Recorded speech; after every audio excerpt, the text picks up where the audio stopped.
টুঙ্গিপাড়ার পরিস্থিতি রীতিমতো ভয়াবহ, আতঙ্কজনক। পরিস্থিতি এমন যে এখন থানা পুলিশকে পাহারা দিচ্ছে সেনা সদস্যরা। খবর হচ্ছে টুঙ্গিপাড়া থানার সামনে রাতভর সেনাবাহিনীর সাজোয়া যান। কারণ কি? কারণ হচ্ছে তারা থানা পাহারা দিচ্ছে।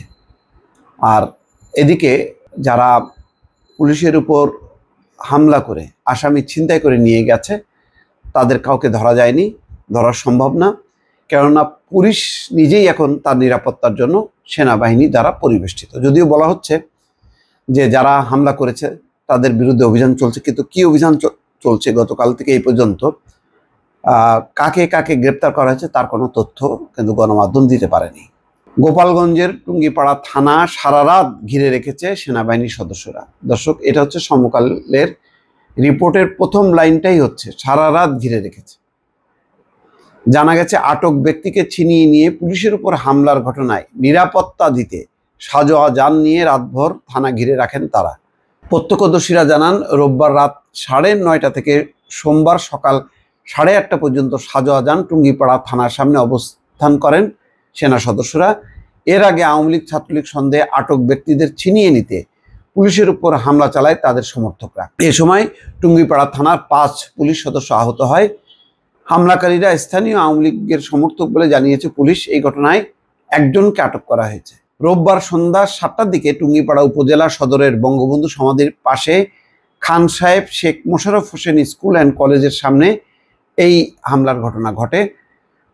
সন্ধ্যায় খান সাহেব শেখ আশরাফ হোসেন স্কুল অ্যান্ড কলেজের সামনে আওয়ামী লীগের ডাকা কর্মসূচির লিফলেট বিতরণ করছিলেন স্থানীয় আওয়ামী লীগ ও ছাত্রলীগের নেতাকর্মীরা।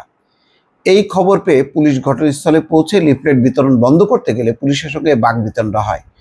পুলিশের কাজে বাধা দেওয়ার অভিযোগে ওই এলাকার মুদি দোকানদার সাফায়েত গাজীকে আটক করে নিয়ে যাচ্ছিল পুলিশ। এ সময় পুলিশের গাড়ি আটকে ভাঙচুর করে একজন পুলিশ সদস্যকে অবরুদ্ধ করে তার উপর হামলা চালায় স্থানীয়রা।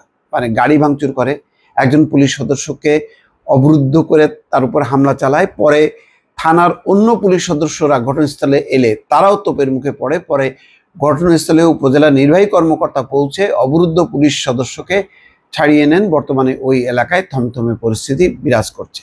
ঘটনার পর থেকে নিরাপত্তা দিতে বেশ কয়েকটি সাজোয়া যান টুঙ্গিপাড়া থানার সামনে সারা রাত অবস্থান করেছে সেনাবাহিনী। এছাড়াও টুঙ্গিপাড়া থানা এলাকায় অতিরিক্ত পুলিশ ও আইন শৃঙ্খলা রক্ষাকারী বাহিনীর সদস্যদের মোতায়েন করা হয়েছে। টুঙ্গিপাড়া থানার ভারপ্রাপ্ত কর্মকর্তা খোরশেদ আলম বলছেন, আমাদের থানাসহ সকল পুলিশ সদস্যদের নিরাপত্তাজনিত কারণে সাজোয়া যান নিয়ে সেনাবাহিনী সদস্যরা থানার চারপাশে অবস্থান করছে।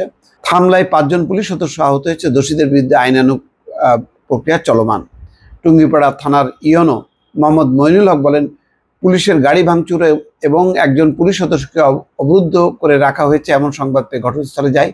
পরে উত্তেজিত জনতাকে বুঝিয়ে পুলিশ সদস্যকে ছাড়িয়ে ওসির কাছে বুঝিয়ে দিয়ে বর্তমানে পরিস্থিতি শান্ত রয়েছে। এটা তো শান্ত থাকা না, এটা তো একটা আগ্নেয়গিরির অগ্নুৎপাত হয়েছে। টুঙ্গিপাড়া বাংলাদেশের এখন আগ্নেয়গিরির অগ্নুৎপাত হবার একটা ঘটনাস্থলে পরিণত হয়েছে, যেখানে কারোর শাসন, কোনো আইন সেখানে কার্যকর না।